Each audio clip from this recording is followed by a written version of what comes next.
Hello students, myself Ramesh Masuna. Welcome to ACE Engineering Academy. Here today we are going to discuss GATE 2022 question paper analysis and some of the memory based questions that we have collected from our students. That questions we are going to discuss. Here first of all we will see what is a paper today, like what is the number of questions that have come from each subject that we will discuss. And whatever the data here we are showing is completely based on the feedback of our students and the data collected from our students. Here in GATE 2022, in CSE, in each subject, what are the number of questions that we have found? In database management system, totally 5 questions has been asked, and 5 questions are from 5 different topics, and totally it is of 8 marks from DBMS. And in TOC, there are 4 questions, and compiled edition 3 questions, and programming data structures algorithms. This is one set if we call programming data structures and algorithms, programming 3 questions, data structure 4 questions, algorithm 3 questions, totally 10 questions, and nearly 15 to 16 marks asked from these 3 subjects. And when we look for the another set of subjects which are related, we call digital, computer organization and architecture, and operating system. From digital, there are 2 questions, and COA, we have 7 questions, operating system, we have 5 questions. And computer networks, we have 6 questions. In mathematics, both discrete mathematics and engineering mathematics, collectively there are totally 10 questions asked. And finally, as you know that aptitude and English, there are 10 questions. And in the English, there are purely based on grammar, there were 2 questions, and 2 are based on reasoning, logical reasoning, and 6 questions on numerical ability. These are the questions that we got an information from the students. Now, in GATE 2022, out of all these questions, the question paper is not too difficult and the question paper is not too easy. We can say the question paper is moderate.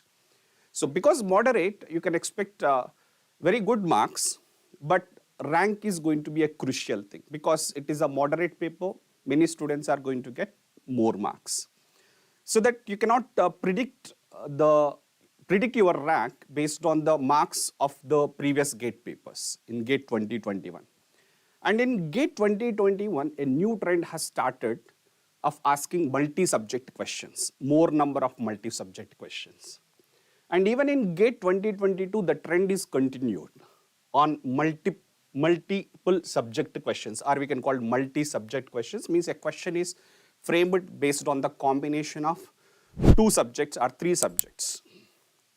Here, there are 2 questions of the type we call data structure and discrete mathematics. Together, there were 2 questions, and 1 question is based on computer organization and operating system together. It means it is not purely on computer organization, not purely on operating system. Together, combination of computer organization and operating system together, 1 question. And 1 question from computer organization and digital subjects, because these are interrelated subjects. So question was asked based on the concepts of digital and COA. If student had a knowledge about both the subjects, they can easily solve that questions. And among these 4 questions that we have identified, and definitely we can say these 2 questions which are asked from data structures and discrete mathematics are untapped area questions. Untapped means that kind of questions were not asked in the earlier GATE examinations. This is a new way of asking questions. These are the 2 untapped area questions. And this trend expecting to be continued in the future GATE examinations of asking multiple subject questions. And this time we found that there are only 4 questions of multiple subject questions. In the coming GATE examinations, it could be something more also. So be careful for the future gate examinations if any future gate aspirants are there. So with this, what we can say, the 98% of the papers are from our ACE offline coaching, ACE online coaching, and ACE pre-recorded videos. Earlier we call it as Deep Learn. Now we are calling it as ACE online, that is renamed to ACE online, and also ACE test series. So here I am telling you this because the kind of questions, whatever has appeared in the GATE 2022, those kind of questions we have discussed. We means here in ACE Academy, all the faculty have discussed that kind of questions. Little bit of numericals may be different, but the kind of question is same. We have discussed those kind of questions in our offline classroom coachings, online classes, and also in the pre-recorded videos. Earlier we called Deep Learn, now we are calling it as ACE Online. In the pre-recorded videos also we have discussed that kind of questions, and even similar kind of questions we have included in the test series. And I found there are very few questions, those are directly from our ACE test series. Right, okay. Now coming to the specific thing, subject specific. Here coming to the database management system, and myself faculty to teach both database management system and compiler design. I have seen the questions of database management system. The number of questions in the database management system is 5 questions and the total marks will be 8. In that, the questions are from relational model. One question was asked relational model, that is about theoretical question. And that theoretical question says a relation with 2 attributes is always in BCNF. That could be a true statement. And one question is based on functional dependencies. That question is about finding the number of superkeys. They have given a relation with some attributes A, B, C, D, E.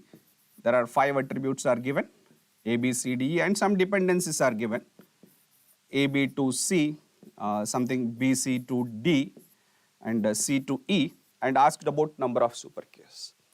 So using these dependencies, we can able to find the key of the relation. When you take the AB closure, you are going to get all attributes. We can say the key for this relation is called AB, and these are the non-prime attributes. C, D, E are the non-prime attributes. Because a candidate key is AB and the non-prime attributes are C, D, E, means 3 attributes are there, the number of super keys will be equals to 2 power 3, which is 8 super keys. This is a simple question asked for 1 mark. And one question asked from relational algebra, that is multiple selection question. This is MSQ question. Multiple selection question means here it is given a question on algebra based on the topic of division operator. And they have given a query, means a query in English, asked to find which of the following options are going to retrieve so and so. There are more than one option is correct for this kind of questions. We call multiple selection question. And one question is on structured query language, that is of 2 marks. And the question is a combination of correlated subquery and not exists operator, both. And one question is on transactions and concurrency control. That is finding the number of conflict, we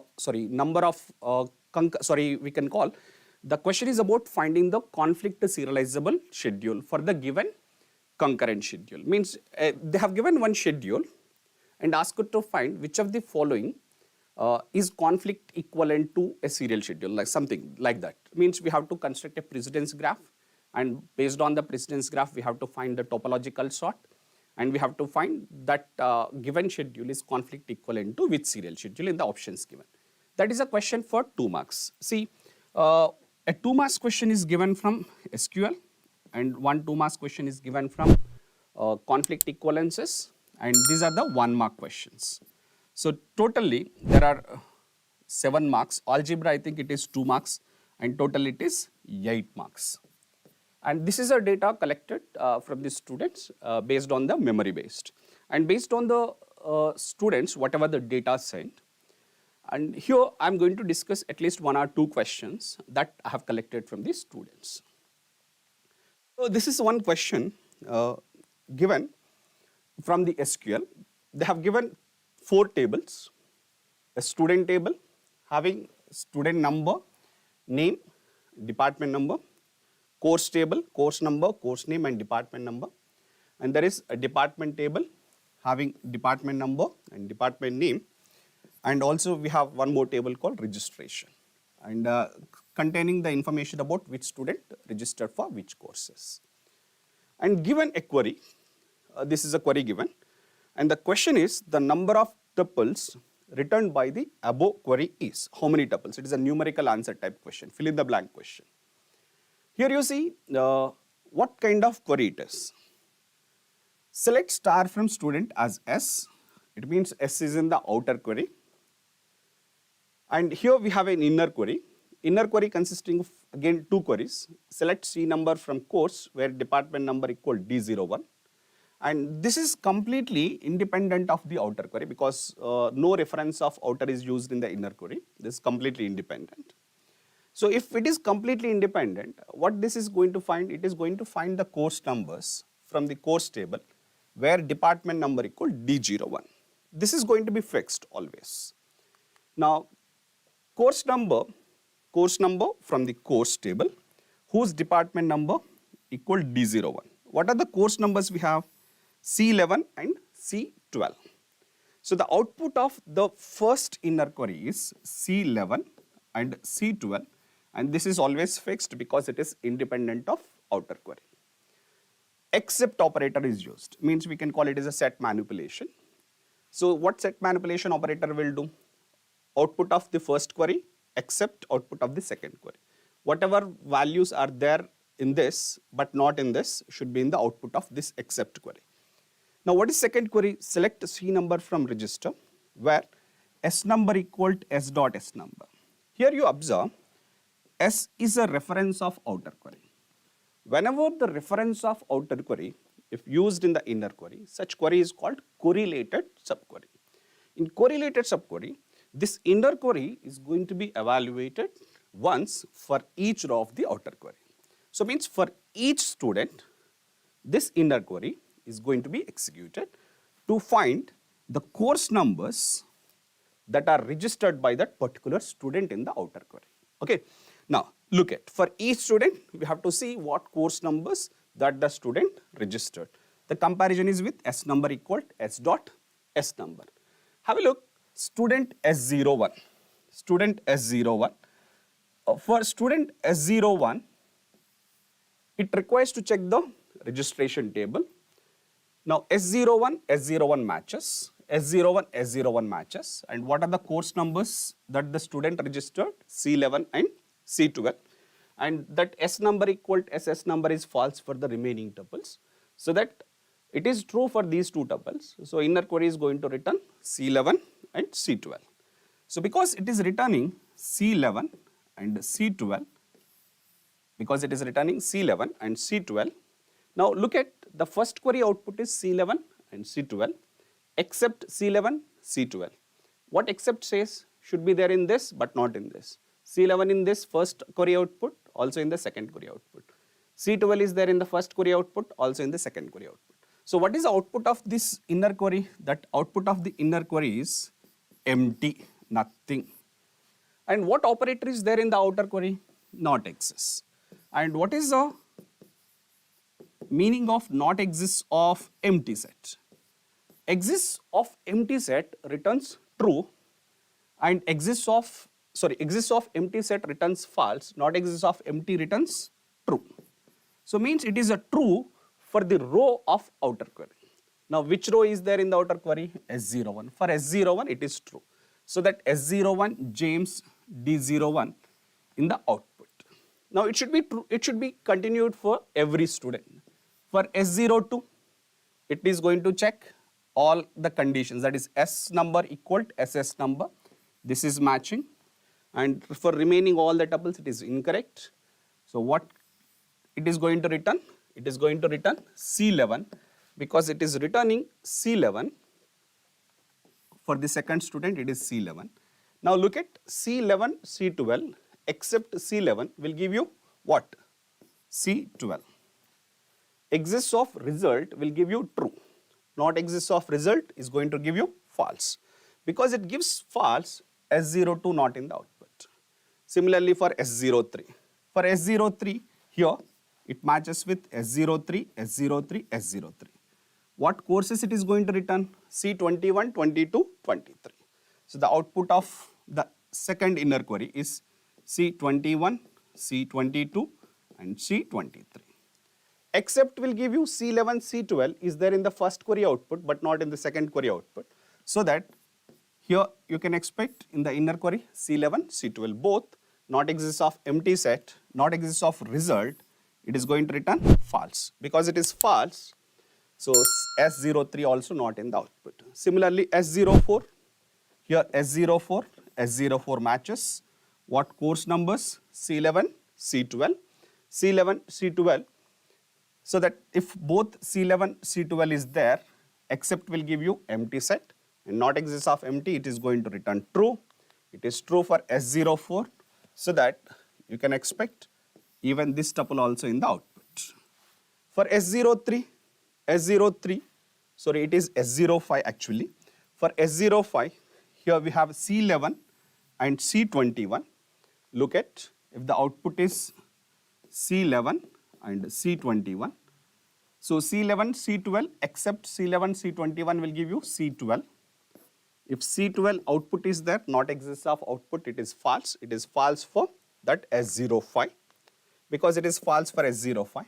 So only two tuples are in the output. The question is the number of tuples returned by the above query is. How many tuples are returned? This S01, James, D01, S04, Jane, D01 is in the output. So the number of tuples are 2. 2 is the correct answer for the question. So with this query, we can understand that what it is trying to find. It is trying to find the details of the students who registered for all the courses of department D01. Look at the data. Department D01 is having 2 courses and it is going to find the output S01 and S04, and these are the students who registered all the courses of department D01. That is the meaning of the query. So answer for the question is 2. Definitely I can feel it is one of the good question given. And there is one more question which is based on the multiple selection question, which is based on relational algebra topic, and subtopic I can call division operator. Here it is given 3 tables: employee, brand and own. Which of the following relational algebra expression returns the set of employee IDs who own all the brands? Whenever we have an all operator in the query, it requires to use a division operator in the algebra. To find EIDs who own all brands, it requires to divide the owns EID BIDs, division with BID of brand. See, A comma B, division with B. What it is going to return? It is going to return A for all B's. Means if we have match with A is matching with all B's, that A should be in the output. See, it is just like in the form EID comma BID by BID. We are going to give you EID for all brands. So option A is undoubtedly it is correct. And because it is MSQ, we have to think about it. Is it what are the other options are correct? And look at EID BID by BID, but this is a own. This own is incorrect. It should be brand. And third option, actually the third option is equivalent to option A. Third option is perfectly right. If you want, you can try with some sample data. Let us say an example, the employee ID and names. Employee ID 1, name A, and employee ID 2, name B. And brand, say brand 9, brand name something J, brand 10, something we can call K. And here we have a own table. In the own table, assuming 1 owned both the brands, 9 and 10 and 2 owned, only one brand 10. So according to the query, EID of employees who own all brands, which EID is owning all brands, employee 1 owning all brands, because what are the brands we have? 9 and 10, that is owned by employee 1. That should be in the output. Keep in mind that based on that you can able to answer, we can understand, just it is an equivalent expression for the division operator. Just for your understanding, I will be showing with a sample data. It is done. First it is selected EID, and here it is BID. It is BID. EID from own are 2, 1, because it is an algebra expression. You know that algebra eliminates the duplicates. Cartesian product with BID of brands. What are the BID of brands? 9 and 10. When you perform a Cartesian product, what you are going to get? 2, 9, 2, 10, 1, 9, 1, 10. This is going to be the output of this Cartesian product. Minus EID, BID of brand. What are the EID, BID of brands? EID, BID of brands. Actually, this is own actually. This is own. EID, BID of own. What are the EID, BID of own? That is 210, 110, 19. So which is there? 29, not there. So the result is containing 29. 210, it is there in both the sets. 19 in the both the sets. 110 in both the sets. So what is the output of this minus operator? The minus operator is 29. What it is projecting? It is projecting only EID, that is 2. That is 2. So the output of up to this query is 2, EID. What is the final one? Pi EID of own. In own, what are the EIDs we have? 2, 1 there. Minus 2. 2, 1 minus 2 will give you 1. Who is 1? 1 is an employee who owns all the brands. So option C is also perfectly right. And option D is incorrect. If you want, you can try with some sample data. These are some of the questions asked in the GATE 2022 based on database management system and the topics. And here also you observe it, there are totally 5 questions, and all 5 questions are 5 different topics, and it is continuing from the past 5 years. I deal with even compiler design also. In the compiler design, there are totally 3 questions, and the total marks are 4. And that 4 marks means 3 questions are asked from syntax directed translation. They have given syntax directed definition, and 1 input string is given, asked to evaluate the input according to the translation. That is 1 question. And 1 question is on parsing, that is based on LR of 0. They have given some grammar and asked to find how many items in the goto of some set of items. It is given. And 1 question is a theoretical question that is covering all the topics. It is given LR of 1 is sufficient for deterministic context-free language. That statement is true. And also given some other statements like symbol table is accessed only in the lexical analysis phase. That is a false statement. And also given one more thing, data flow analysis is required for runtime memory management. But actually data flow analysis we use for optimization, not for runtime analysis, runtime memory management. That is a wrong statement. And also they have given one more statement. In LALR of 1, it cannot have reduce conflicts if there is no reduce conflicts in LR of 1. That statement is wrong. In LR of 1, there may not be any reduce conflicts. But when LR of 1 states you are going to merge, it may causes reduce conflicts. All the other 3 statements are wrong. The correct statement is LR of 1 is sufficient for deterministic context-free languages.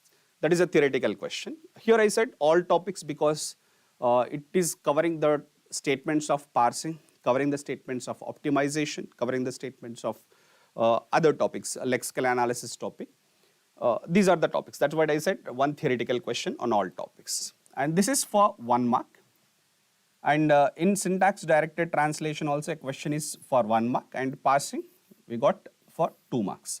So totally 4 marks. Here we will discuss some of the questions that we have collected from our students. Here is one question which is asked based on the passes. It is a grammar is given. If I0 is the set of two LR of 0 items, that is S dash tends to S dot, S tends to S dot, it is S plus dot S dot plus R, then go to of closure of I0 comma plus.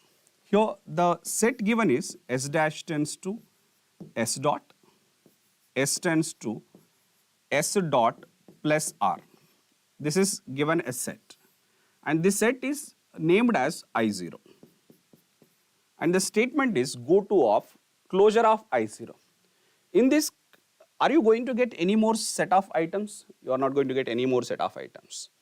So this closure of I0 is just only to confuse the students, because here there is no more items are possible.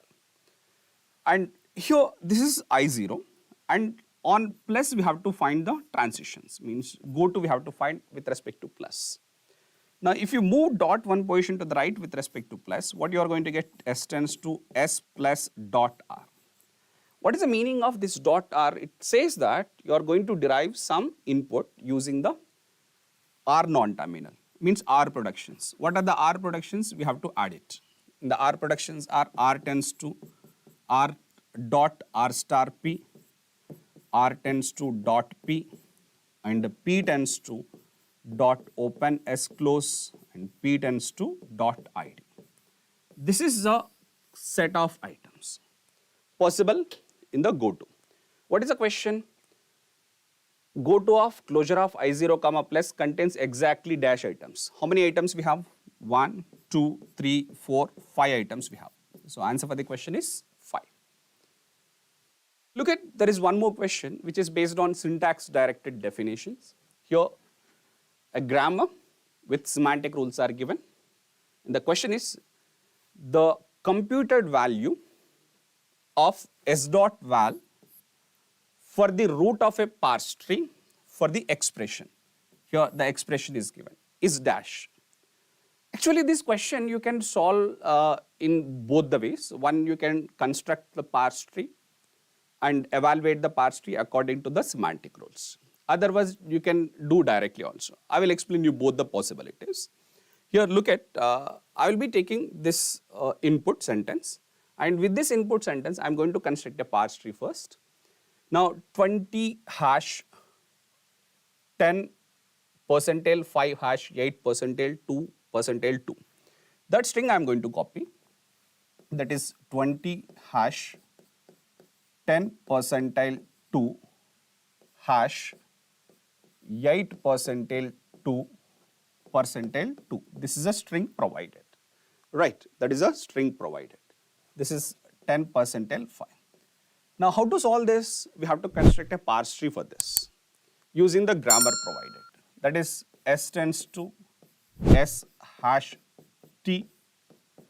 So one hash is derived. We require to have one more hash. S tends to S hash T. 2 hashes derived. And this S should be T, T should be R, and R should be 20. And here this T should be, this is going to be deriving the percentile symbol. So we have a T production, T percentile R, that is T percentile R. Now this T should be R, and this R should be 10, and this R should be 5, so that we got 20 hash 10 percentile 5 hash. Now this one should be again T tends to T percentile R, again T tends to T percentile R, and this T should be R, R should be 8, and this should be 2, and this should be 2. Now the string is derived. Now we have to evaluate the semantics, evaluate the parse tree according to the semantics. Now we have to find the S value for the root of a parse tree for this input sentence. Now look at R tends to ID. R tends to ID is going to retrieve. It is the semantic is R values ID value. So R values ID value means 20. Here 10. Here 5, 8, 2, 2. And we have a production called T tends to R. What is the semantic there for T tends to R? T value equal to R value. So that it is 20, 10, here 8, that's it. And here we have a production called S tends to T, having S value equal T value, that is 20. Next, we have a production T tends to T percentile R. T tends to T percentile R have a semantic rule T value divided by R value. Look at here 10 divided by 5, 2. Here 8 divided by 2, 4. Here 4 divided by 2, 2. Next we have S tends to S hash T. This S hash T have a semantic rule S value into T value. Now 20 into 2, it is 40. Now again same semantic rule, 40 into 20, it is equal to 8. Now what is the question? Question is to find the S value for the root of a parse tree. What is the S value for the root of a parse tree? It is 8. So 8 is the answer for the question. It is a numerical answer type question. And this question you can solve directly also by understanding the grammar. Look at the grammar, it is an unambiguous grammar, and we can say least precedence is there with hash and highest precedence is there for percentile. And when you look for the associativity, because the leftmost symbol is same as LHS, we can call it as a left associative. And here also you can see left associative, means both the operators are of left associative. Based on this information also you can solve it. And hash is meaning that multiplication. So means it is 20 multiplication 10 division 5 multiplication 8 division 2 division 2, right?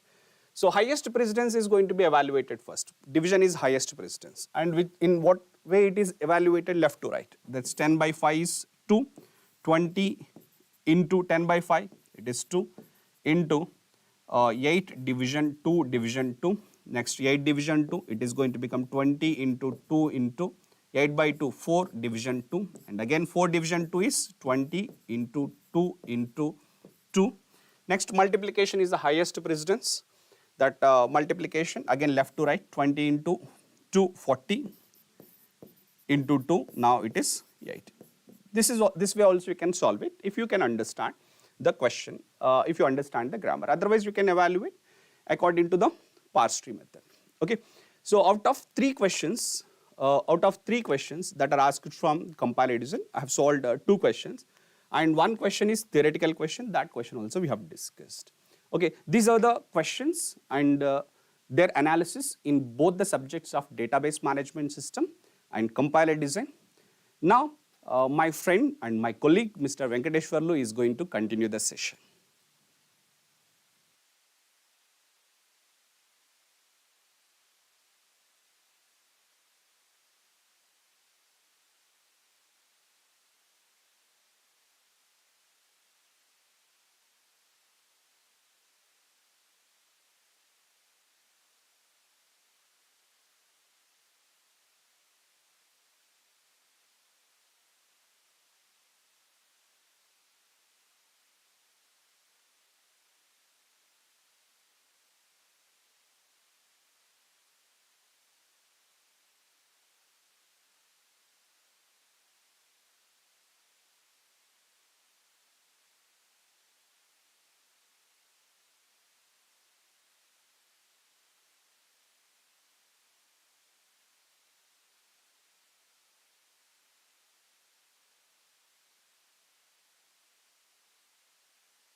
Good evening. Hi, hello people, good evening. So here we are going to have analysis on operating system, which is followed by computer networks also. And myself is the faculty for operating system and computer networks in Engineering Academy here. So let's have first analysis on this operating system with respect to GATE 2022 examination, and then we can solve 2 or 3 questions which are given by our students based on their memory. Okay, right. So let's look into the analysis with respect to IIT Kharagpur. It is clearly mentioning that with respect to IIT Kharagpur, look at in 2022 means this year you have 8 is the weightage of operating system, and with respect to 2014 you have 10 is the weightage. 10 is the weightage for this operating system with respect to GATE examination. Okay, right. Next, look at the topics here. So if you verify 2022, you have questions from round robin scheduling algorithm, deadlocks, inter-process synchronization, 3 questions from process management itself, and from memory management you have 1 question LRU, and there is 1 question which is composite with CO, and there is 1 more question from file systems also. So total it is clearly visualizing that you have 1, 2, 3, 4, 5 and 6. So total 6 questions you have from operating system here. Okay. So specifically if I say 5 questions are there from operating system and 1 question is from composite. Okay. So total we are having. So according to our Ramesh sir, it is mentioned OS is 5 questions. 5 questions means I clearly mentioning that 1, 2, 3, 4 and 5 and 1 composite question. Okay, right. And if you verify 2014, look at, you have the common part here, deadlocks is there, inter-process synchronization is there, round robin is there and round robin is there. This is already we have done in our YouTube most expected questions in GATE 2022. One of sessions we have done, 2 sessions from operating system, 2 sessions we have done on CN, right? Recently we have completed that. If you verify this chart, you can see, and we predicted that we can get the question from deadlock, we can get the question from inter-process synchronization. We clearly predicted that, right? Because common part, verify, look at, here deadlocks is there, here deadlocks is there. Every year, IIT Kharagpur is giving 1 question from deadlock, 1 question from inter-process synchronization. Verify, 1 question from inter-process synchronization, and 1 question from process scheduling algorithms. Like here it is given round robin, previously it is SRTF, and again here round robin and SRTF. Look at, so this is what, okay, right. So look at the questions from operating system. If you verify, this is 1 question which is based on LRU. This is the question from LRU based on LRU concept, least recently used, and it is mentioned that there is some page reference string is given like this, and the number of page frames in the memory is given 4, and what is the page fault ratio? This is the question we have. So look at here. So what is the page reference string we have? 7, 2, 7, 3, and then 2, 5, 3, and then 4, 6, 7, 7, 1, 5, 6 and 7. So it is clearly mentioned that the memory is having 4 page frames, right? So initially the CPU is willing to access page 7, but page 7 was not there, which is page 7 was not there in the main memory, so that you can say that this is a page fault, and we are bringing that into the main memory now. Next, now the CPU is willing to access page 2, but page 2 is also not there in the main memory currently. We have only page 7, so that which is also leading to page fault here. Next, CPU is willing to access page 7, but page 7 is there in the main memory currently, which is page hit, right? So now the CPU is willing to access page 3, but page 3 is not part of current main memory, so it is also leading to page. Page fault, right? Next, the CPU is willing to access page 2, so page 2 is there in the main memory, so that it is a page hit, right? It is a page hit. Next, we have page 5 requirement. So page 5 is not there in the main memory, which is also leading to page fault. So 7235. This is leading to page fault. Next we have, the CPU is willing to access page 3, but page 3 is part of the main memory, right? So that it is leading to page hit. So 7235, right? So now the CPU is willing to access page 4, but the memory is full. So among these 7235, which page must be selected for the replacement? If you verify, 3 is the most recently used among these. After 3, the next most recently used is 5. After 3 and 5, the next most recently used is 2. Comparatively, 3, 5, 2, 7 is the least recently used. So that 7 gets replaced by 4 here. So 4, 2, 3 and 5. This is a page fault. Next, now the CPU is willing to access page 6. But page 6 is not part of currently main memory. Then among these 4 pages, which page needs to be replaced? Look at 4 is the most recently used. After that, 3 is the next most recently used. After 4 and 3, 5 is the next most recently used. Comparatively 4, 3, 5, 2 is the least recently used. So that 2 will be replaced by 6 here. So now this is the reference now. This is what your memory pages now. So this is a page fault, right? This is the page fault. Now the CPU is willing to access page 7. But page 7, is it part of current main memory? No. So that we need to select one of the page among these 4 pages. Look at 4, 6, 3, 5. So 6 is the most recently used. After that, 4 is the next most recently used. After 6 and 4, 3 is the most recently used. Okay. Then comparatively 6, 4, 3, 5 is the least recently used. So that 5 will be selected for the replacement here. So now 7, 3, 6, 4. This is a page fault, right? So now page 7 again we want to access, but page 7 is already there in the main memory, which is leading to page hit. Now CPU is willing to access page 1, but page 1 is not part of currently main memory. Then among these 7364, which page must be selected for the replacement? Verify. So 7 is the most recently used. After that, 6 is the next most recently used. 7 and 6, after these two, we have 4 is the next most recently used. Comparatively 7, 6, 4, 3 is the least recently used, so that 3 will be selected for the replacement here. So then 7, 1, 6 and 4, so this is also a page fault. Now the CPU is willing to access page 5. Page 5 is not part of currently main memory, right? So then among these 7, 1 and 6, 4, which page will be selected for the replacement? Look at 1 is the most recently used. After 1, 7 is the next most recently used. Comparatively 1 and 6, after 1 and 7, 6 is the next most recently used. And so comparatively 1, 7 and 6, 4 is the least recently used, so that 4 will be selected for the replacement by 5. So 5, 6, 1, 7. So this is also a page fault. But now the CPU is willing to access page 6, but page 6 is already part of main memory, so it is a page hit. Now CPU is willing to access page 1. Page 1 is already there in the main memory, so that this is also a page hit, right? So overall, how many total references we have if we verify? So here with this we have 5, with this we have 5, and with this we have 5. So total memory references are 15.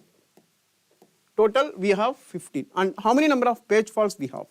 Look at 1, 2, 3, 4, 5, 6, 7, 8 and 9. So 9 number of page faults we have. So therefore, the page fault ratio is equals to number of page faults, that is 9, by total references, that is 15. So 9 by 15 if you do, you are going to get 0.6. So this could be the answer for this question. Okay. So I believe you are clear with this. Let's move to next question we have. So this is the question we have from GATE 2022 based on round robin scheduling algorithm, based on round robin process scheduling algorithm with the time quantum is equals to 4. Okay. So it is mentioned that there are 4 processes, PQRS, there are 4 processes we have, and arrival time of all those 4 processes is 0. All are arrived at the same time. So it means that you can have some ready queue like this. So what is the ready queue you can write here? So the ready queue you can write here is like this. So all the 4 processes are arrived here at time 0, PQRS, right? and look at the question clearly. This is what this is what the beautiness of the question. It is mentioned that one context switch between it to ensure one context switch between process S and process Q, one context switch between process R and process Q, two context switches between process Q and process R. Which of the following are not burst times of the 4 processes? This is what the question. So we need to find out the burst times that are not leading to these context switches. This we have to find out. So according to our memory, students given data, according to that, it is mentioned that process P have 3, process Q have 7, process R have 7, and process S have 7, so 3. So this is the one of the option you have among the 4 options of the question. So with this, we are not going to ensure these 3 requirements. With these burst times of the P, Q, R, S, we are not going to ensure these 3 requirements. So if you draw the Gantt chart for this system, then you can get the idea. With remaining all options except this option, with remaining all options you can ensure all these 3 requirements except this. Okay? So verify. So at 0 you have only one process. At 0 you have all processes in the ready queue, but the first process is P, so that we start with the 0 P and it will be continued till 3. But you know that the time quantum is 4 here. So means within one instance the P can be completed. So means that the P is finished. No need of adding that P back to the ready queue.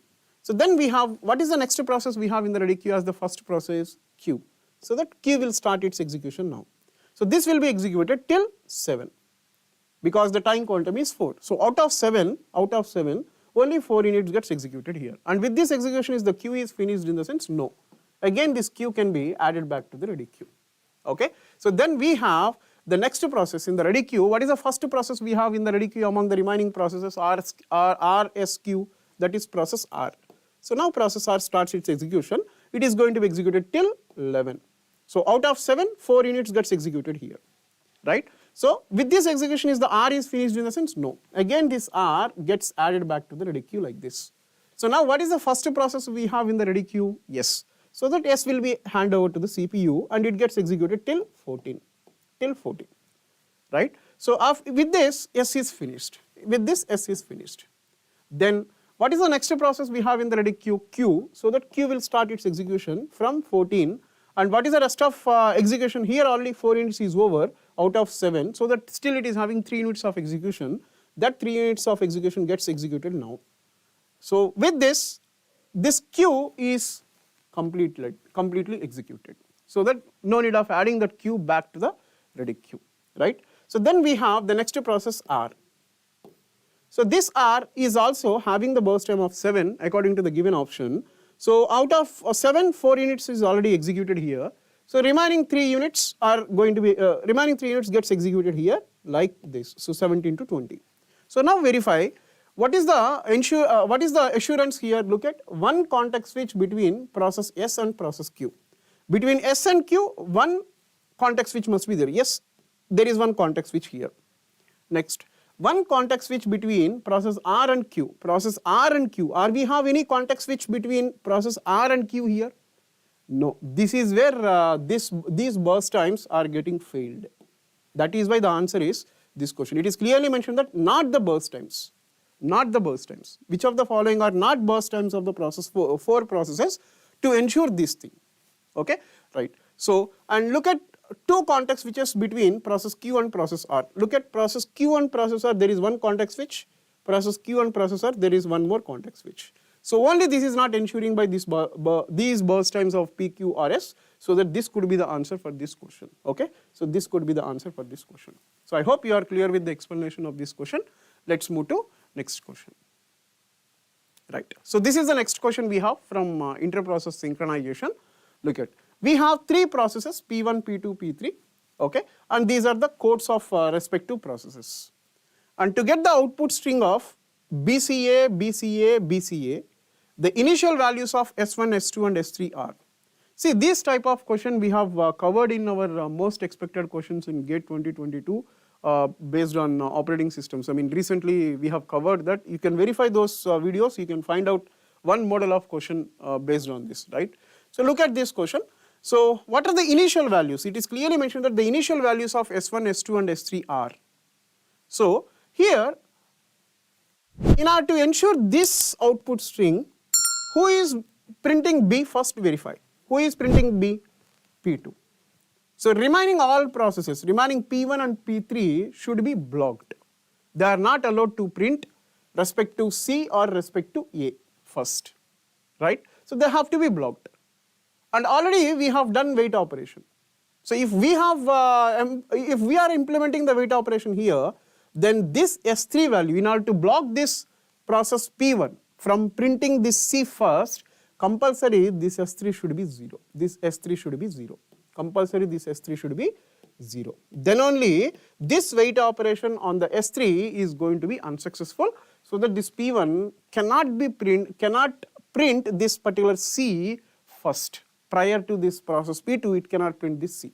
So that is why this S3 must be C. Okay, this S3 must be 0. And then if we verify P3, so output string is B, starting with B, so that I have to block this process P3 from printing this A first. So that compulsory this S2 also should be 0. This S2 also should be 0. Then only this we can block this P3 from printing this particular A prior to this process P2. So now, in order to allow this P2 first to print B, compulsory this S1 value must be 1. Then only this wait operation gets successful, and then it prints B. So after printing B, then it is making signal. So what is the next character that has to be printed? C. So that who is printing that C? P1. So before this printing C, what is the semaphore we have? What is the S3? What is the S3 here? I mean, semaphore we have. That is wait operation we are performing, and S3 we are having. So that S3 should be incremented from 0 to 1. So that is why this is here. S3 is becoming 1 here. So once S3 is becoming 1, then this is going to be successful, and then it prints 0. So first it executes. First this will be executed, and then it comes to here. Okay, and then it comes to here.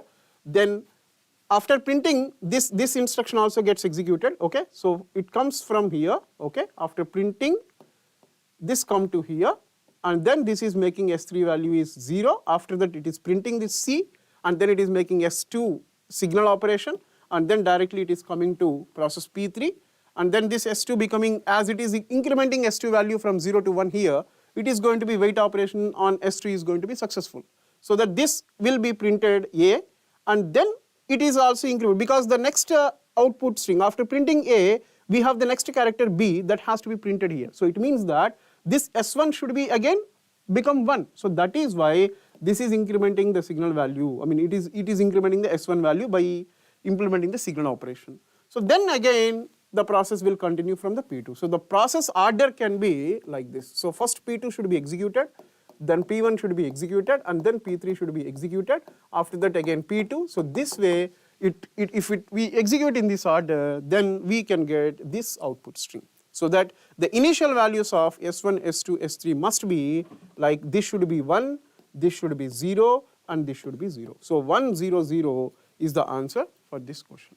Okay, so I believe you are clear with this. So these are the questions which we received from our students based on their memory, right? So next we are moving to, there are some more questions based on this operating system, like based on deadlock, you have one MSQ question, and based on simple memory management, you have one question, right?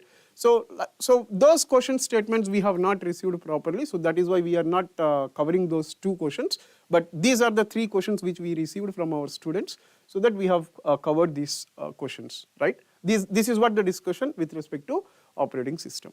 So let's move to next, computer networks. So coming to the computer networks, with respect to GATE 2022, if we perform the analysis here, then analysis can be like this. Verify. In 2014, that is clearly mentioning with respect to IIT Kharagpur. In 2014, from CN you have 9 questions, but in 2022 you have I mean 9 marks of weightage you have, 9 marks of weightage you have from CN in 2014. Now in 2022 you have 10 marks from particular this CN. So 10 marks from this particular CN. This is what the weightage. Look at IIT Kharagpur is keen about this particular CN subject, and with respect to this IIT Kharagpur, the average of this CN weightage can be 9 to 10, it varies. One of the 10 marks means, you know, among remaining all subjects, if you go through the initial session which is done by our Ramesh sir, you can identify this is one of the subject from where you got more number of questions or else more number of marks with respect to this GATE 2022 examination. Okay, right. So let's look into the analysis. Look at, so this is what 2014 analysis and 2022 analysis. So in 2022, you have one question from DNS, one question from DNS, one question from network performance parameters. Here it is NPS in the sense network performance parameters. Okay, and routing algorithms, there is one question which is based on distance vector routing. We have one question, and IPv4 addressing. So based on CIDR, classless interdomain routing, we have one question here. And from TCP, based on this in connection with the wraparound time, you have one question here. And after that, from Ethernet, you have one question. Like previously, last 2 to 3 years of papers, if you recall, one of the question it is mentioned like there are 15 number of systems and there are 8 port switch. How many number of switches are required in order to connect or else in order to make interconnection among these 15 systems? So such type of question is there, right? So same such type of question we can see this year also from Ethernet concept. Okay, so overall from CN you have 1, 2, 3, 4, 5 and 6. Total 6 questions we are having worth of 10 marks. Okay, so let us go through the questions we have from this CN. Among these 6, as per our students, as per our database, student database, we are going to cover some questions from this CN subject also. So look at one of the question here. This is the question we have from network performance parameters. Network performance parameters. Bandwidth is given 100 Mbps. Frame size or else data size or else packet size is given 1000 bytes. Distance means it is mentioned that distance is given 2100 kilometers and the propagation speed it is given 3 into 10 power 8 meters per second.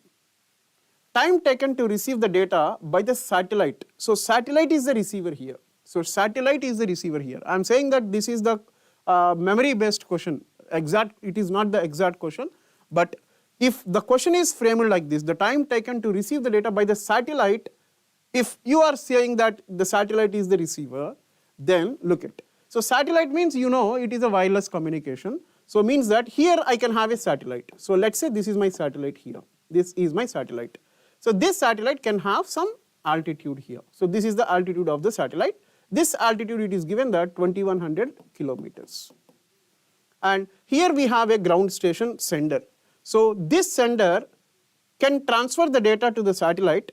So for how much time it takes? How much time it takes by the satellite to receive the data? That is what the question it is saying. So this is Tx. So first the sender have to transmit, for that it takes Tx, and then it has to be traveled to the satellite, for that it takes Tp time. So it is not, see, the question is not asking about this. If it is the another ground station, receiver is there, then between this sender and receiver, if this is the question, then you have to consider one more D here. This is 1D and this is 1D. But the question is mentioned that only this part it is speaking. That is why the TP value is here D by V. That is why. If it is mentioned between the sender and receiver, there are 2 ground stations if it is mentioned, then in order to have a communication or else in order to transfer the data from here to here via the satellite, 2 ground stations via the satellite, if we want to do data transmission, then the TP in that case it is 2D by V. But here it is mentioned that satellite is the receiver, that's it. Okay, so it means that it is Tx by Tp, Tx plus Tp. So Tp in this case, only this altitude we have to consider, only 1D we have to consider, okay, right. So Tp is equals to D by V. So D is how much? 21 kilometers, but this is in terms of meters, this is in terms of kilometers. So this I am converting into meters now.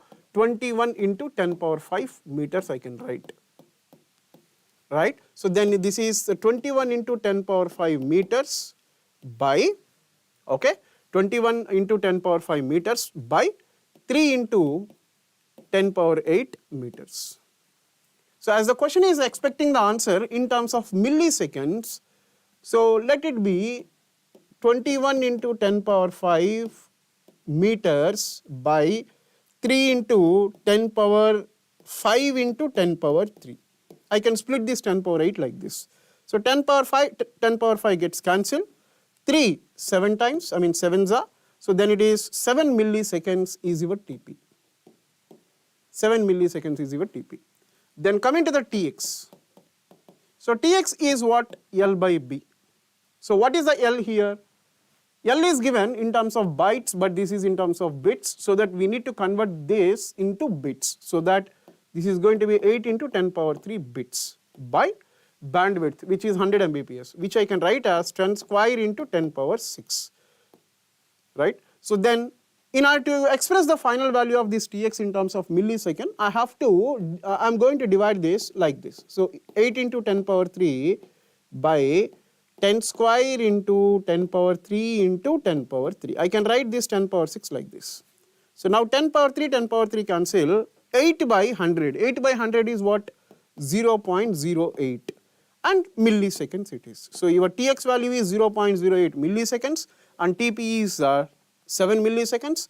Overall, to receive the data, this satellite takes Tx plus TP. It means that 7 milliseconds plus 0.08 milliseconds, which is going to be 7.08 milliseconds. Okay, so if the question is mentioned like this satellite is the receiver, okay, if the satellite is not the receiver, and if there is a receiver, if there is a specifically receiver, then you can have this TP is equals to 2 into D by V, so that it is going to be 14, then this could be 14.08 milliseconds if there is another ground station. As it is not exact question, okay, as it is not exact question, we are giving this information, right? So if it is the question, then this could be the answer, right? Next, look at the next question here. Yeah, so this is the question we have from DNS, I mean based on the DNS. So given URL address is www.gate.co.in. To resolve the above URL, the number of DNS request and response pairs required is. See, this DNS, basically what is the functionality of this DNS? Try to recall. DNS is resolver. It is resolving, or else you can say that it is mapping the given URL address into IP address, right? It is converting the given URL address, resolving the given URL address into IP address. So how this DNS is doing this? Look at, so DNS, first let's say this is my DNS client. Let's say this is my DNS client. This is my DNS client system. So in this DNS client system, I have typed this particular URL address. So whenever I type this particular URL address, then immediately it looks into its cache, whether the corresponding IP address of that URL address is part of its cache or not. If it is not there, then what it will do, it forwards that DNS request, okay, it forwards the DNS request to the local server. So here you can have the local DNS server. Local DNS server. So this local DNS server will take the URL address. So URL address it is sending.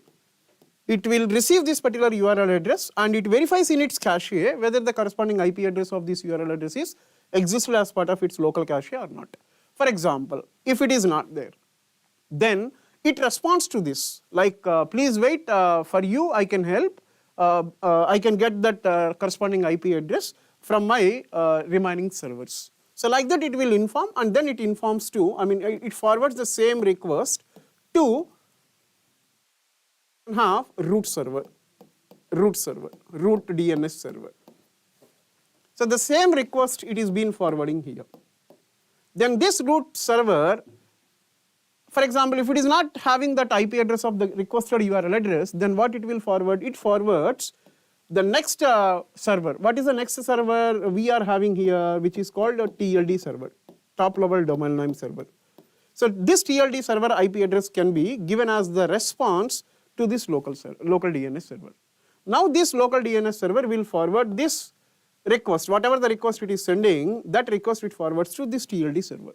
So now this TLD server, if it is not having the IP address of the requested URL address, then it gives the response like the IP address of, the reference, let's say the reference address of authoritative server. So here I can have authoritative server. So this authoritative server can have all the IP addresses, obviously for every URL address, whatever the URL address you are having, for all of those URL addresses, they are registered, they are all part of this authoritative server.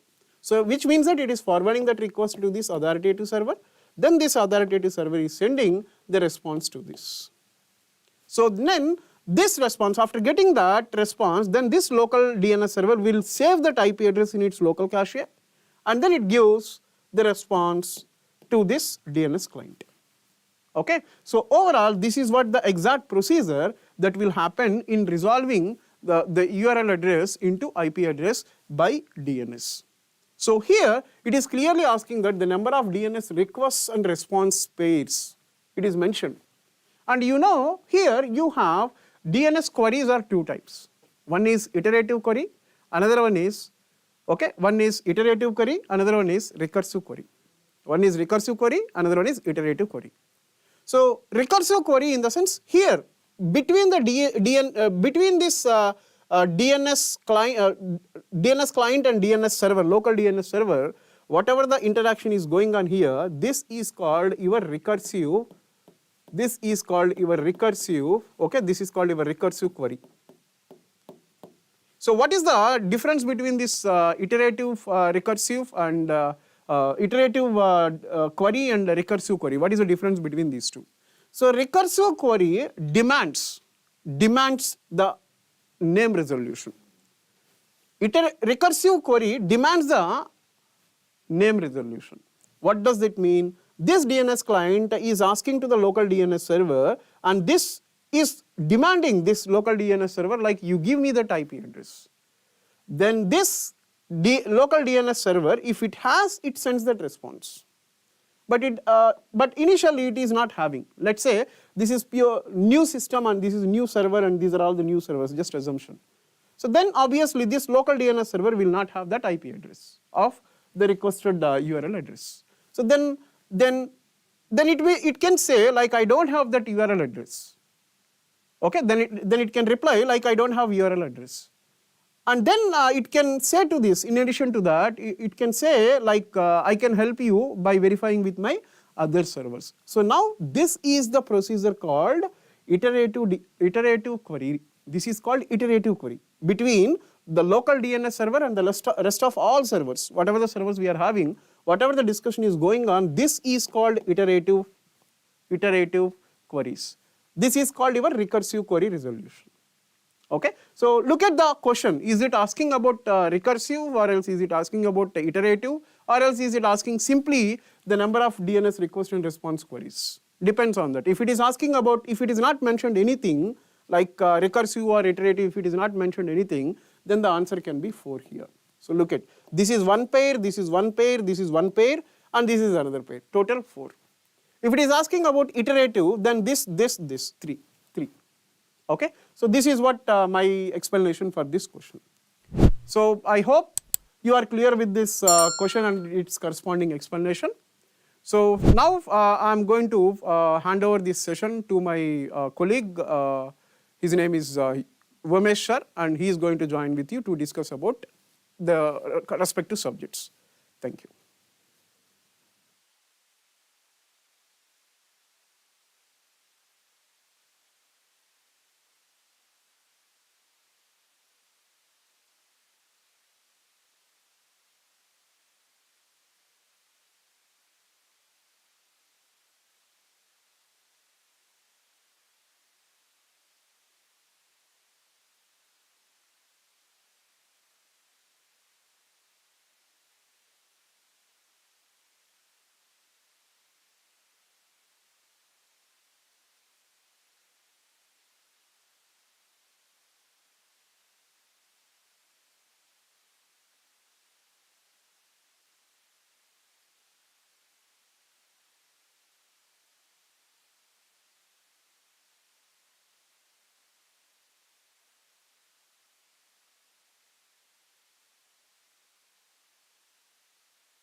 Hello friends, let's proceed our session of GATE 2022 Computer Science Exam Analysis.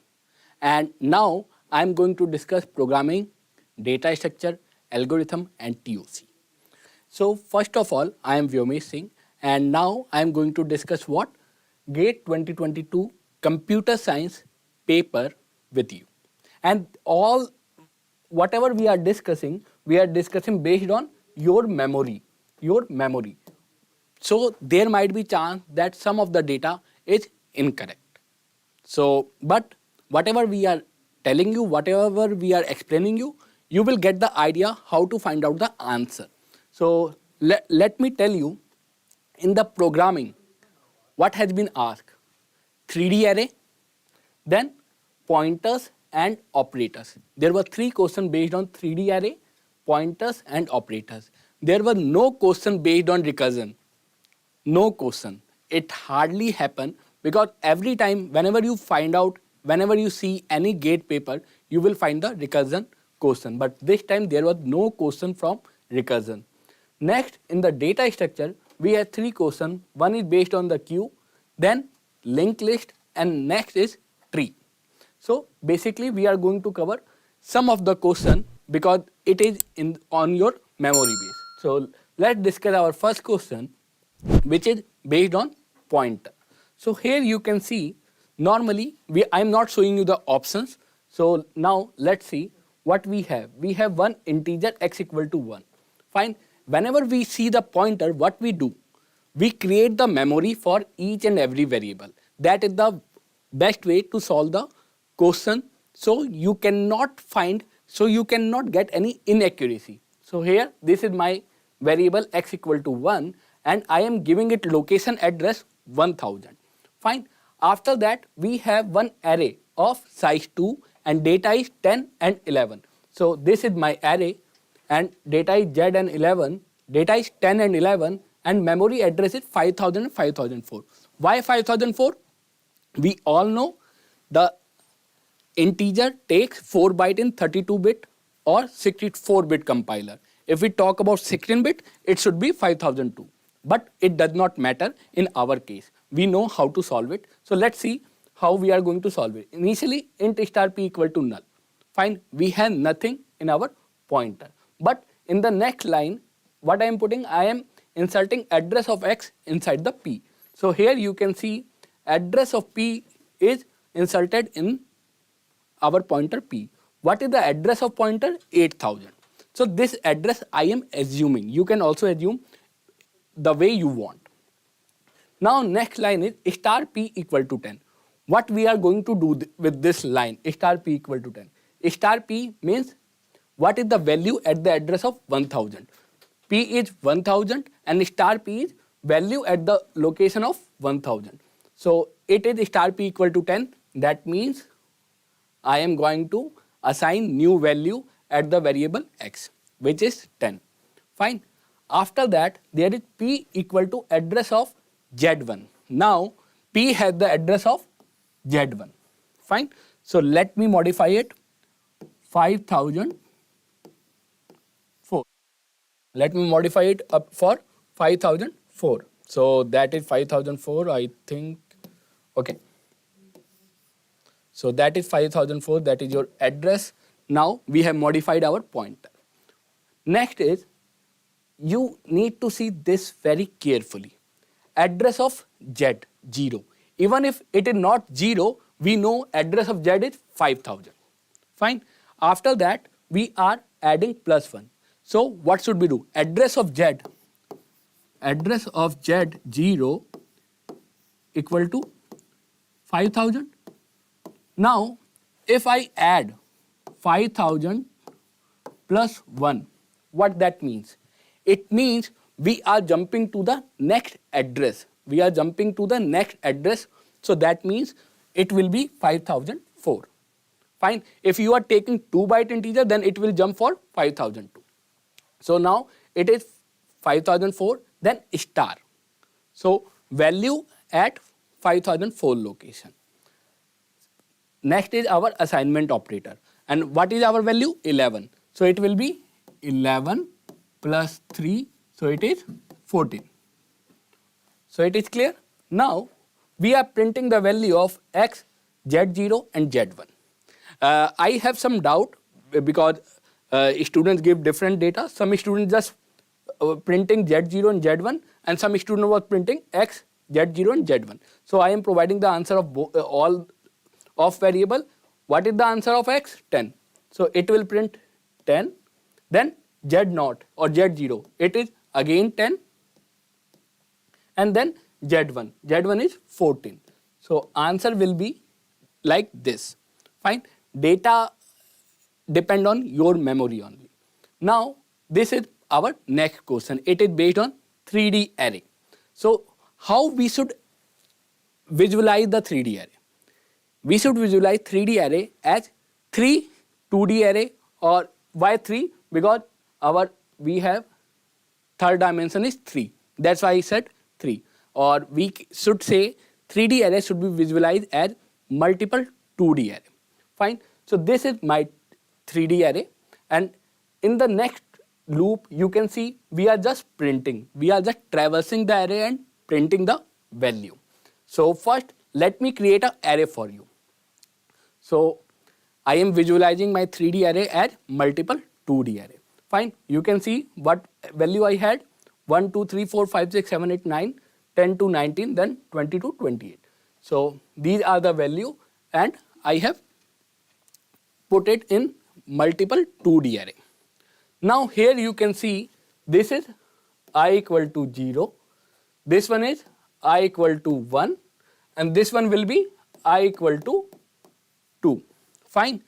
J will tell the row of the array. J is expressing us, or for J we are using for the row of the array, and for the K is telling us what is the column of the array. Fine. Now you need to be very careful. We are just modifying I and K. We are never modifying value of J. Fine. So J is fixed. Now let's see outside the loop. Outer loop is saying I equal to 0. So initially for the first iteration I equal to 0. Now we are going in the inner loop. In inner loop we starting with the, or we are initializing with k equal to 0. So here you can see k equal to 0. And now what is the body of the loop? Body of the loop is only this line. We are printing a, I, j, k. What is the value? I 0, j 0, k 0. That means we are printing this location, data of that location a 0 0. Fine. So we have printed here data of a 0 0 0. Fine. The data is, what is the data we have? We have data 1. So we are printing value 1. Fine. So 1 is printed. Now iteration is over. First iteration is over. So here we are again going where? In the inner loop only. Now k value is 1. K equal to 1.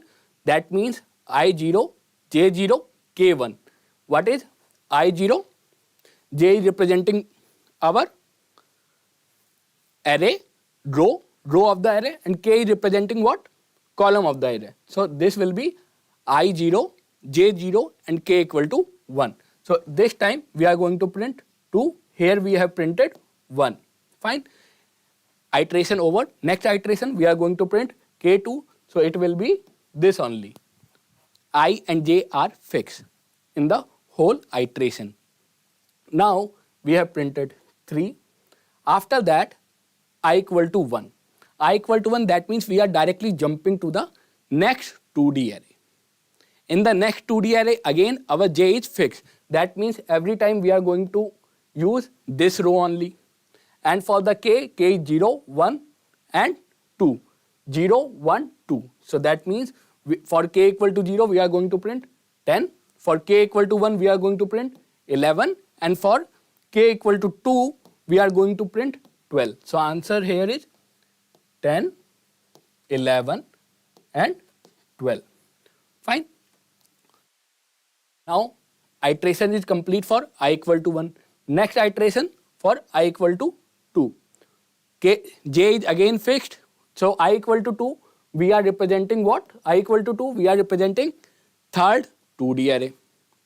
Fine. Here again j is fixed. What is the value of j? 0. That means we are going to use or we are going to access only first row. In the first row, first column, then second column, then third column. K equal to 0, first column, k equal to 1, second column, then third column. So answer is 19, 20, 21. So it is 19, 20 and 21. Data might be different because again we are working on your memory, because some of the students provide the data from 1 to 9, 11 to 19 and 21 to 29. So answer is we are printing location, these 3 locations, then these 3 locations, then these 3 locations. So this was the simple answer. Now next question is from the data structure. Number of nodes in the binary search tree are 1000 and it is following the complete binary tree structure. So what will be the index of third largest element? This is very interesting question. Trust me, it is very interesting question. The previous 2 was the pattern, because pointer and 3D array both were the simple. If you have gone through our ACE online class or ACE offline class, even with the deep learn, it was quite easy for you. But this was, you need to use your mind. What is complete binary tree? Complete binary tree filled level by level. Every level filled from left to right, and once it is completed, then only next level is started. So let me show you. This is your complete binary tree. In this way, we fill the data.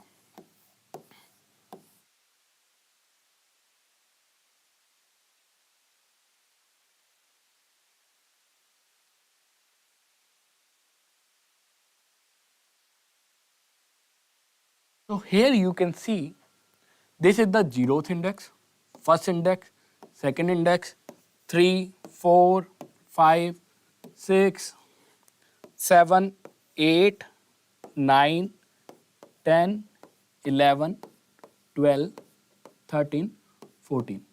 But in complete binary tree, what you need to notice, how many nodes we are using right now. So first is 2 power 0. It at the initial level 2 power 0, that means 1 node. Then in second level we are using 2 power 1, 2 nodes. Then our next is 2 power 2, which is 4 nodes, and next is 2 power 3, 8 nodes. Why I am telling you this? Because we need to accommodate 1000 nodes. Fine. See the address, see the index 0, 1, 2, 3, 4, 5, 6. So that means till this third level, total nodes are filled 7, but index goes to 6 only. Fine. So this is 7, 0, 6 to 7, 8, 9, 10, 11, 12, 14. Fine. So in this way, we are going to use 1000 nodes. So how many levels we are going to have? 2 power 10. Fine.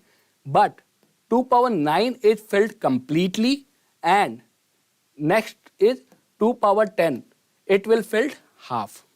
Because what is 2 power 9? 2 power 9 is 512. We know that. Fine. So this is the way we have done this. After that, you can see what the nodes we have. If we traverse to the rightmost, then only we can get the highest element or largest element. Now, in this way, in the 9th level, what was the maximum index? Maximum index will be 5, 1, 0. So our highest data is at the index of 510. Second highest will be on the upper level, which will be 2, 5, 4, and third largest will be 509. You know that it is the BST property. Our left element is smaller than node and right element is larger than our parent node.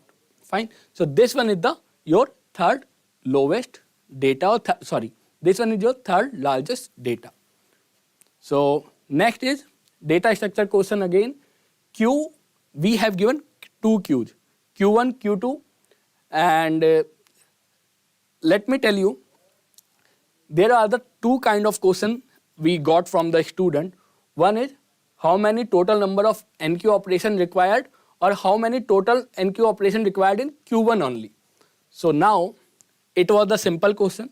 First, what you need to do, you need to reverse the Q1 into Q2. So expect you want this Q2, and this is your Q1. This one is your Q1. So what you need to do, first you need to DQ1 and NQ here, then DQ2, NQ here, and DQ3, then NQ here. Then only you will get 4 in the front. Once 4 in the front, you can DQ here and NQ in the Q2. That means this is 3 NQ here and 1 NQ here. Fine. Again, we have 3 nodes or 3 data, 3 numbers, 1, 2, 3. Now, to fill the 3 here in Q2, what we need to do? 3 should be in the front. So what will you do? Remove 1 or DQ1, it will fill here. Remove 2, it will fill here. Now you can DQ and NQ here. That means you can see here how many NQ operation you have done here. 2 NQ operation. You can see 2 NQ operation and 2 DQ operation and 1 NQ operation here. Now next element is 2. So that is 1 DQ and 1 NQ. 1 DQ and 1 NQ. So that is 1 NQ here and 1 NQ here. After that, there is only one element left, 1, and 1 can directly enter here. So now you can get the answer 3, 2, 1. That is 6 NQ operation in Q1 and overall 10. 6 plus 1, 1, 1, 1. That is 4 NQ. So total 10. This is the last question I am going to discuss. It is based on the TOC. So in TOC, you can see the initial stage is given and we need to find out the regular expression. To solve this, what can we do? We can add one more stage. How? You can see here.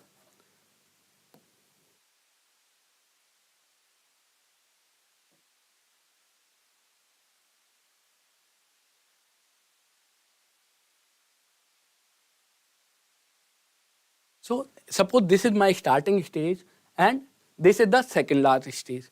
How can we reach here? So you can see A, B star, B. This is my second last as well as the first. So I am writing it here A, B star, B. You can understand from here only A, B star, B. So you started from the second last. In this scenario, you can also see B, A star, A. So again, I am making it B, A star, A.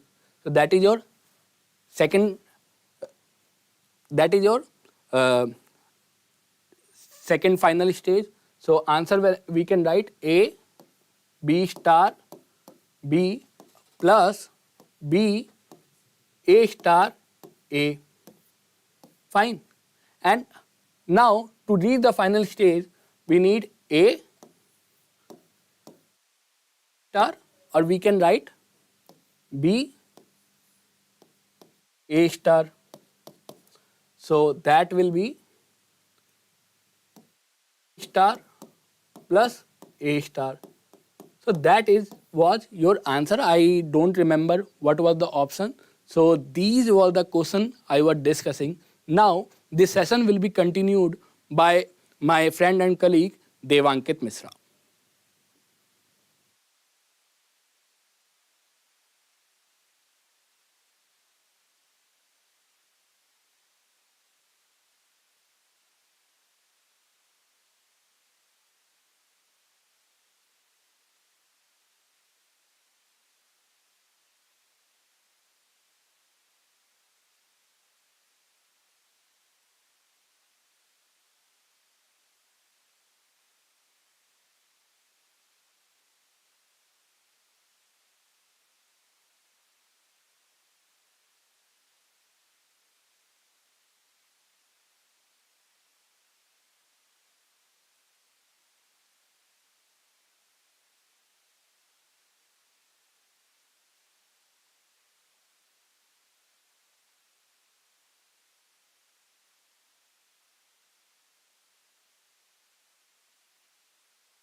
Now, let us see this computer organization and architecture question.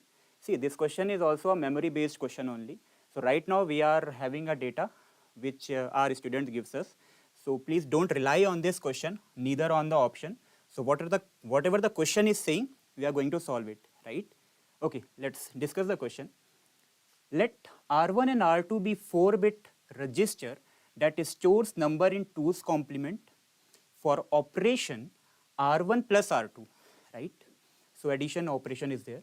Which of the following values of R1 and R2 gives overflow? So this question belongs from the overflow concept, right? Now, we can solve this question in 2 ways, right? The first way is, first you need to know the range in 2's complement format, 2's complement format. So we know this, right? So this is a shortcut approach only, shortcut approach. One more thing, like if you type our ACE YouTube live session, so there only one question is there from our faculty, respected faculty, sir. So in that question only, he discussed the same question. He discussed the same question, only the data is different. Only the data is different. So let me solve the question, okay? So in 2's complement format, we have a range from -2 to the power n minus 1, right, to 2 n minus 1 whole minus 1, isn't it? So if for a 4-bit number system, if you put, the range will come around -2, 4 minus 1 is 3, right? So it is nothing but 8. 2, 4 minus 1 is 3, so 8 minus 1 is 7. So the range is -8 to 7. Now we need to solve this. See, if you look at the first option, this is 1001. So if you convert it into a decimal, so anyway, we know that this representation is a 2's complement number system. So if you convert it into a decimal, it is nothing but -8 plus 1. This is -7. This is nothing but -2 plus 1, right? So this is nothing but -1. Now if you add this, R1 plus R2, that is nothing but -7 plus -1. This is -8. This is -8. Now your -8 lies in the range of -8 to 7, right? Okay. Now come on the option number B. R1 is 0011.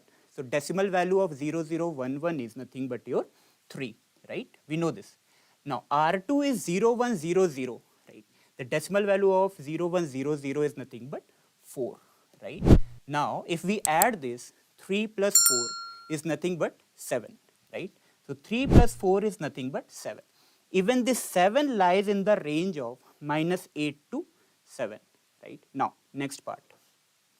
R1 is 1011, right? And R2 is 1111. If you convert R1 into decimal, it is nothing but -8 plus 3. -8 plus 3 is nothing but -5. -5. Now R2 is again 4 times 1. 4 times 1 is nothing but your same, -1, right? Now -1 plus -1 is nothing but -6. -6, right? Again, -6 lies in -8 to 7. So again, this is not a overflow, right? Now come on the option number D part. R1 is your, this is your -8 plus 4. -8 plus 4. -8 plus 4 is your -4, right? Now R2 is -8 plus 2. -8 plus 2 is nothing but your -6, right?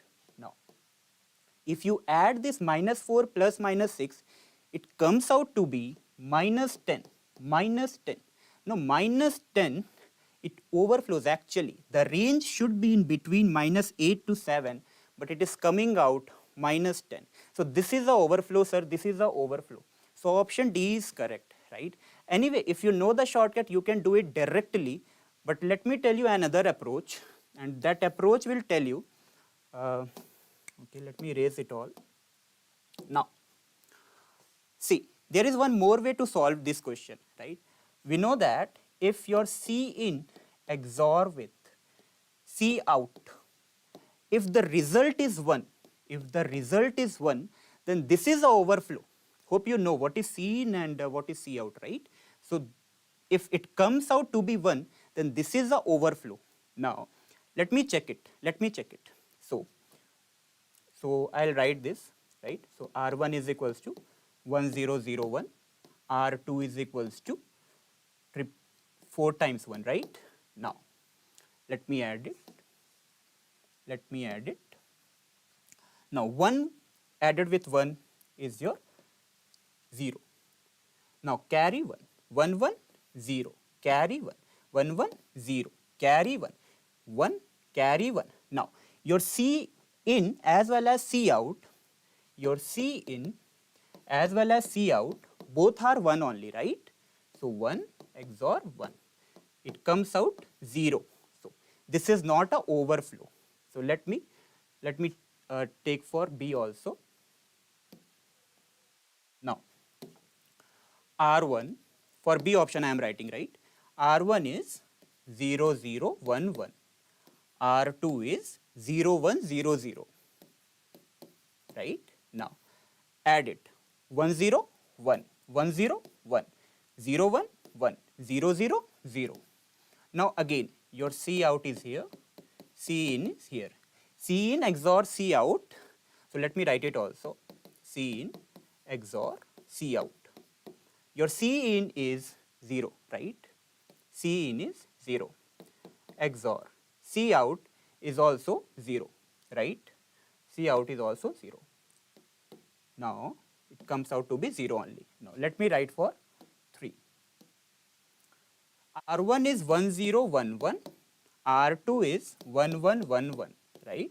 Now, 1, 1, 0, then 1. Then 3 times 1, 1. Then add again carry 1. Then 1, 0, carry 1. 3 times 1, 1, carry 1. Now, for the C option, your C out is also 1 XOR C in is also 1, right? So, 1 XOR 1 is your 0, right? Now, for option D, let me check it here only. For option D, okay, let me erase it.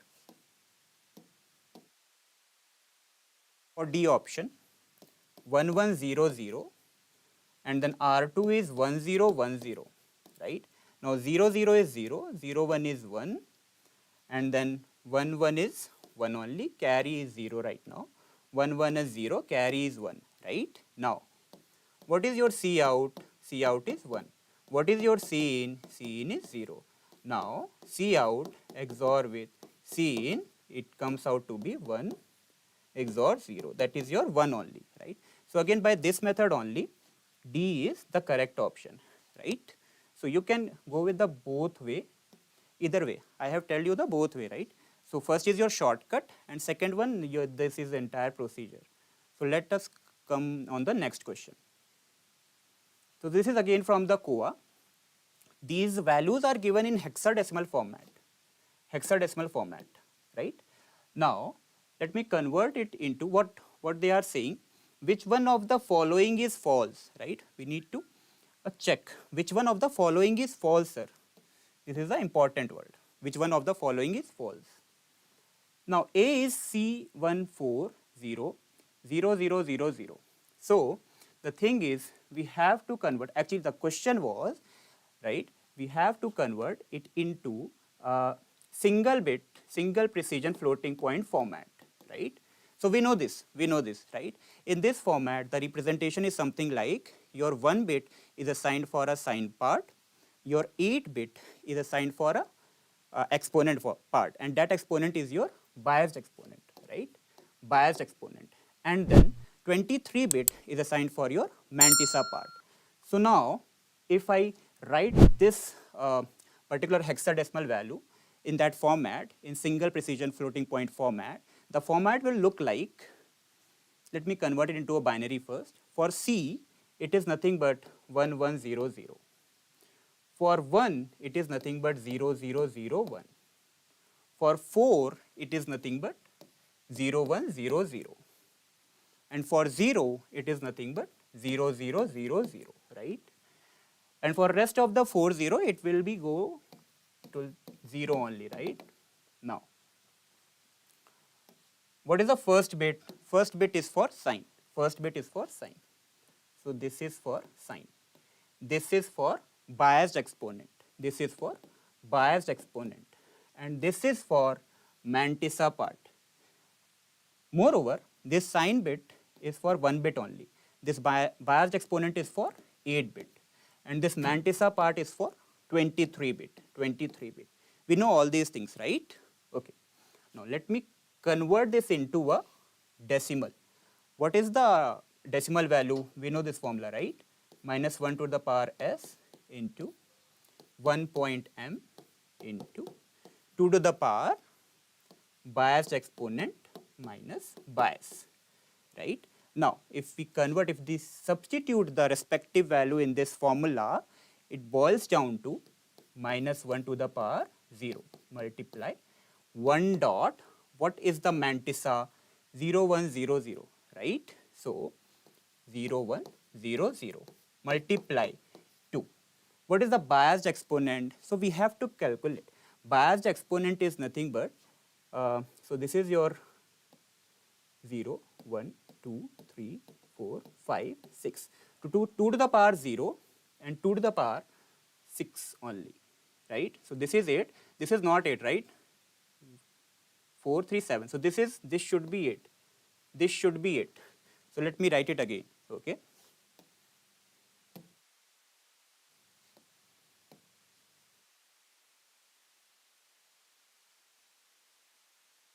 Now, see, your 8 bit is nothing but 1, 2, 3, 4, 5, 6, 7, 8.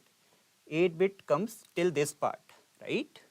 And this is your mantissa, right? Now, if I calculate what is the biased exponent, it is nothing but 0, 1, 2, this start from here. So, let me erase it also.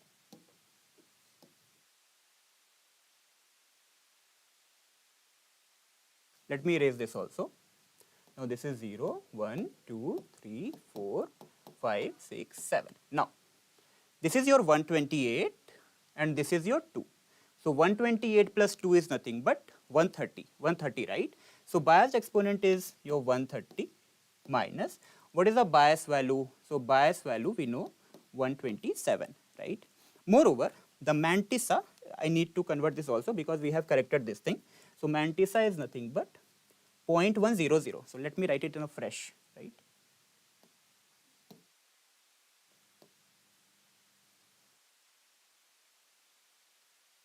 Now, 1 point, mantissa is 100 dot dot dot dot, right? Now, this sign bit is your 1 only, right? Sign bit is your 1. Now, this is your minus, then this is your 1.100 multiply 2 to the power 130 minus 127 is nothing but your 3, right? Now, we need to find it in a decimal format, right? So, if we left shift this, then it should be multiplied with 2 to the power minus 3. So, it boils down to minus 1100 into 2 to the power 3 plus minus 3, right? Hope you get it, Now, this will cancel out. This is nothing but a 2 to the power 0, which is 1. And this is your minus 1100 is nothing but minus 12. So, A values is nothing but your minus 12. Now, let me solve for B and C also, right? So,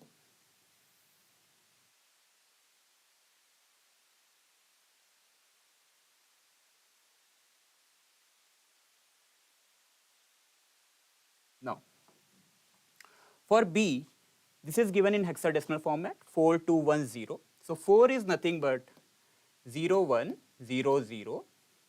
2 is nothing but 0010, and then 1. 1 is nothing but 0, 1, 0, 0, and then again 0, all zeros, right? All zeros.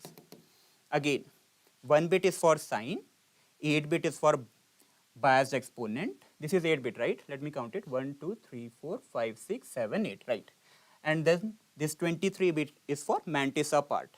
So, again we need to substitute for convert it into a decimal format. We need to substitute.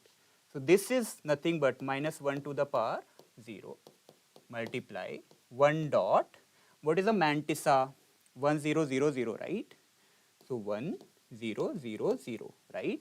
Now multiply, what is a biased exponent? So biased exponent, let me calculate. So this is nothing but, so let me erase it.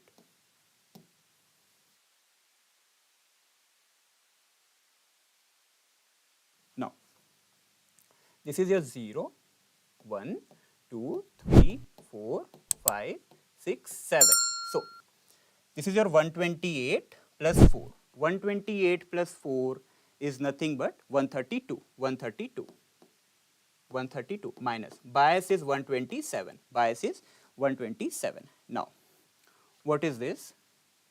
So it is nothing but minus 1 to the power 0 is 1 multiply 1 dot 1000 multiply 2 to the power, this is nothing but 5, 5, right? Now, it comes out to be, we need to shift it on the left part, right? So when we shift it on the left part, so how much I need to shift? 4, 4. Is the value is correct? Let me check. For this, it is nothing but 100, then for 2, 0010, and for 1, oops, and for 1, we need to write 0001, right? That is 0001. Okay. So for 1 it is nothing but 0001, 0001, right? So mantissa is nothing but 0001.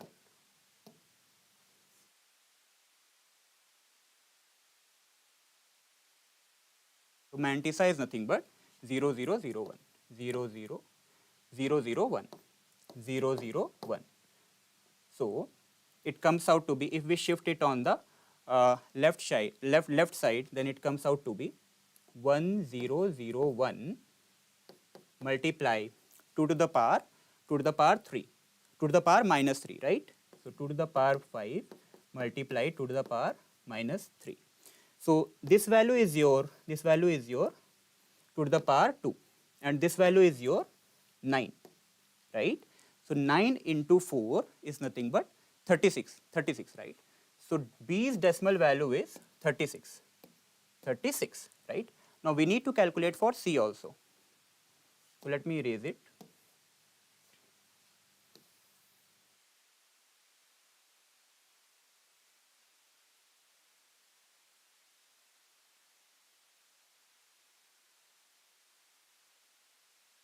Now, for C part, let us look at 4140.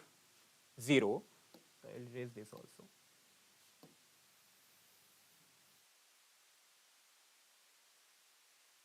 Now, C is 4140, 41. So this is 0100. So this is 4, and then 1 is 0001, right? And then 4 again, right? So this is again 4, right? And then 0. This is your 0. And then all remaining bits are 0 only. Now we need to substitute. So minus 1 to the power sign bit. Sign bit is your 0 multiply 1 dot. Mantissa part is nothing but 1 0 0, right? Dot dot dot multiply 2 to the power. What is biased exponent? Biased exponent is nothing but, so this is 0 1 2 3 4 5 6 7. 128 plus 2. 128 plus 2 is 130. 130 minus bias. So bias is 127. So it boils down to 1.100 multiply 2 to the power 3. 2 to the power 3. Now again. So if we just left shift, then what is the value? 1100 multiply 2 to the power minus 3 multiply 2 to the power 3. So this is nothing but your 1, right? And this is nothing but your plus 12. Now, the C value is again plus 12.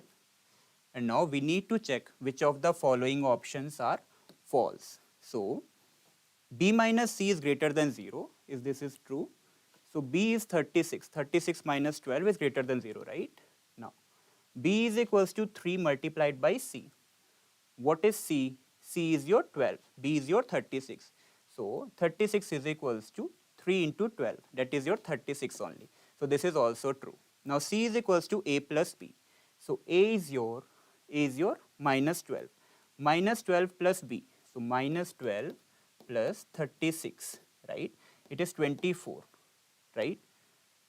But your C is plus 12. So this is not equal, right? So C options is false. C option is false.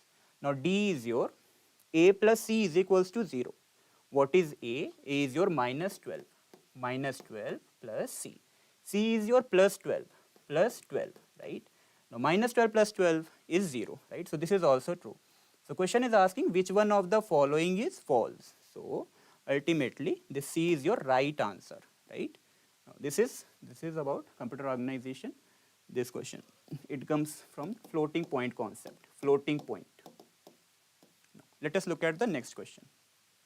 Yes, this question comes from the engineering mathematics point of view, and the region is our calculus part only, right?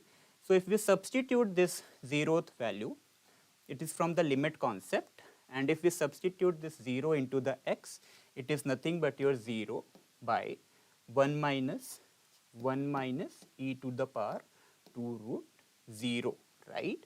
And which is nothing but your 0 by 1 minus 1. 1 minus 1 is 0 only, right? So this is indeterminate format, right?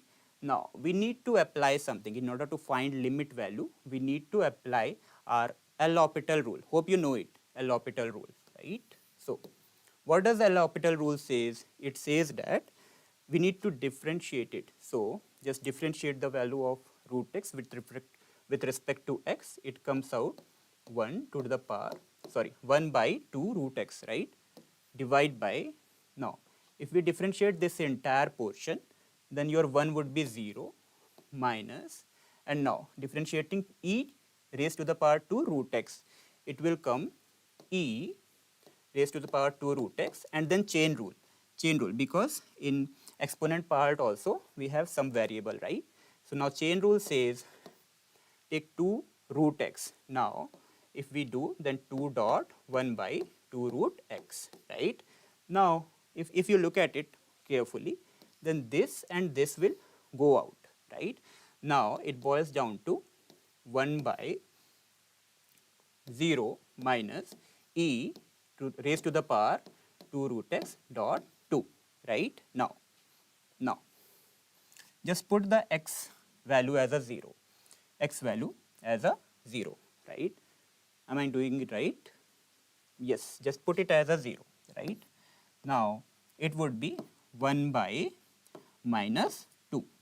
When we put the x value as a 0, it is nothing but e raised to the power 0, which is 1, right? So 1 by minus 2, which is nothing but minus 1 by 2, which is nothing but minus 0.5, right? So the answer for this question is minus 0.5, right? Okay. Yes, one more question from discrete mathematics part. Let us look this question also. The number of vertices in a graph is 10. So a graph is given in which number of vertices are how many? 10. What is the maximum number of edges for which the graph is disconnected? So one way to solve this question is use common sense. So one component is there which is having 10 vertices. He is asking, tell me the maximum number of edges for which the graph is disconnected. So just figure it out. If we just take one of the vertex from this 10 vertex, you have a remaining 9 vertex, right?